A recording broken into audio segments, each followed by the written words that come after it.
Students, welcome in the online classes of DAV School. As you know, in the class 6th G Science, we are on chapter 10th.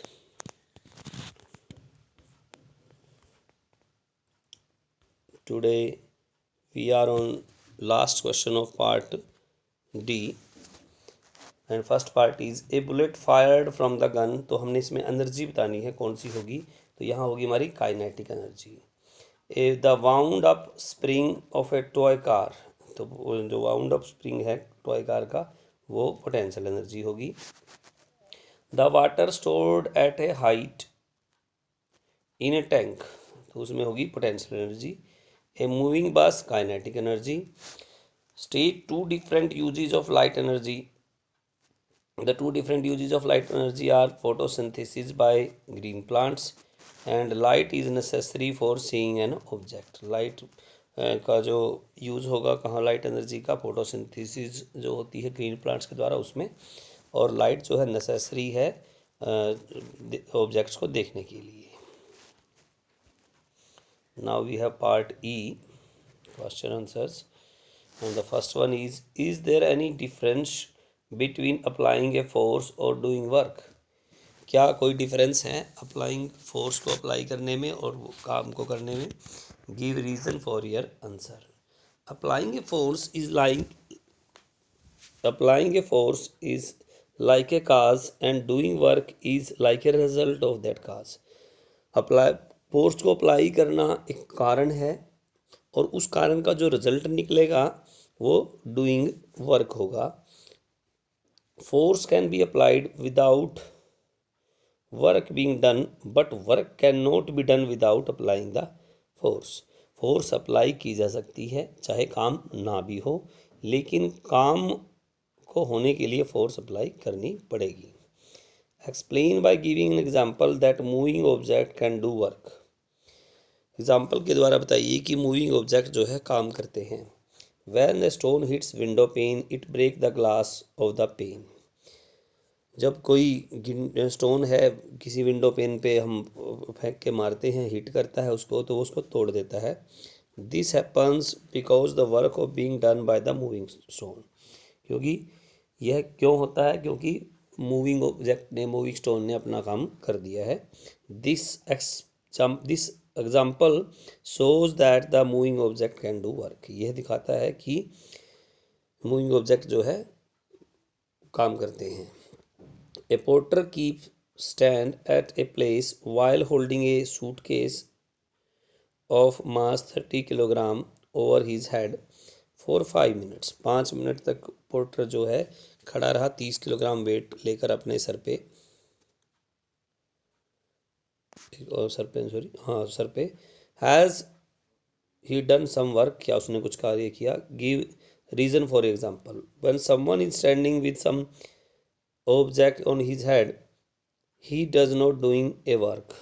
अगर कोई सामान लेकर अपने sir पे खड़ा है तो अब कोई काम नहीं कर रहा. In this case displacement doesn't happen in the object and hence no work is being done.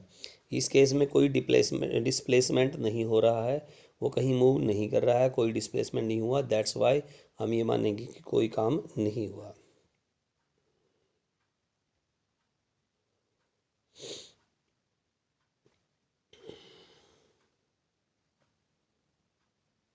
Define the term energy. Describe an activity to show the interrelationship between work and energy. The capacity to do work is called energy. कार्य करने की अक्षमता को energy कहते हैं. The greater the amount of energy more work is can be done. Following activity can illustrate the inter relationship between work and energy. जितनी ज़्यादा मात्रा में एनर्जी हम लगाएंगे उतना ही कार्य होगा. एक्टिविटी हमें दिखाती है कि वर्क और एनर्जी में क्या इंटर रिलेशनशिप है. Take a cricket ball which is hard and heavy. Cricket ball लीजिए जो कोई हार्ड और हैवी हो.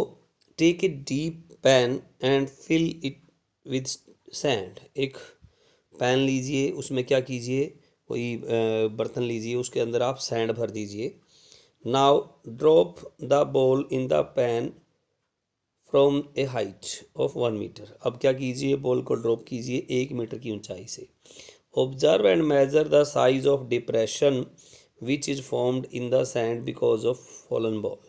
अब उस गड्ढे को मापिए जो अपने ऊपर से बॉल ऊपर से छोड़ने पर जो गड्ढा हो गया है, डिप्रेशन हो गया है, उसको आप ऑब्जर्व कीजिए।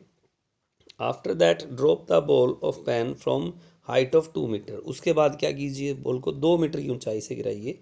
Once again observe the size of the depression in the sand. दोबारा फिर आप ऑब्जर्व कीजिए डिप्रेशन को, गड्ढे को। You will notice that the size of depression increase when the ball is dropped from the more height. आप पाएंगे कि जो गड्ढा है, डिप्रेशन है, वो और बढ़ गया है अगर आप ज़्यादा हाइट से बॉल को गिराते हैं। This happens because of higher potential energy possessed by the ball when it reaches a greater height. यह कब होगा, जब पोटेंशियल एनर्जी जो पोसेस की है बॉल ने वो ज़्यादा होगी, ज़्यादा हाइट पर चढ़ने पर ज़्यादा बढ़ेगी। The size of depression in sand shows the relative amount of work being done. और जो गड्ढा गहरा हो गया है वो काम को दिखाता है कि जितनी ज़्यादा आप एनर्जी लगाओगे उतना काम ज़्यादा होगा। And the next one is name a device which convert electrical energy into light energy. Electric energy को लाइट एनर्जी में क्या कन्वर्ट करता है, electric bulb. Sound energy into electric energy, microphone. Sound energy को इलेक्ट्रिक एनर्जी में क्या convert करता है, microphone. Chemical energy into electric energy, तो इलेक्ट्रिक सेल। आज हमारा चैप्टर कंप्लीट हो गया है। आप इन क्वेश्चनों को साफ सुंदर राइटिंग में अपनी कॉपी पे राइट करेंगे। सभी क्वेश्चंस पार्ट डी और ई के जितने भी कल या आज करवाए हैं उनको आपने कॉपी में राइट करना है, ओके, और इनको लर्न करना है। Thank you so much.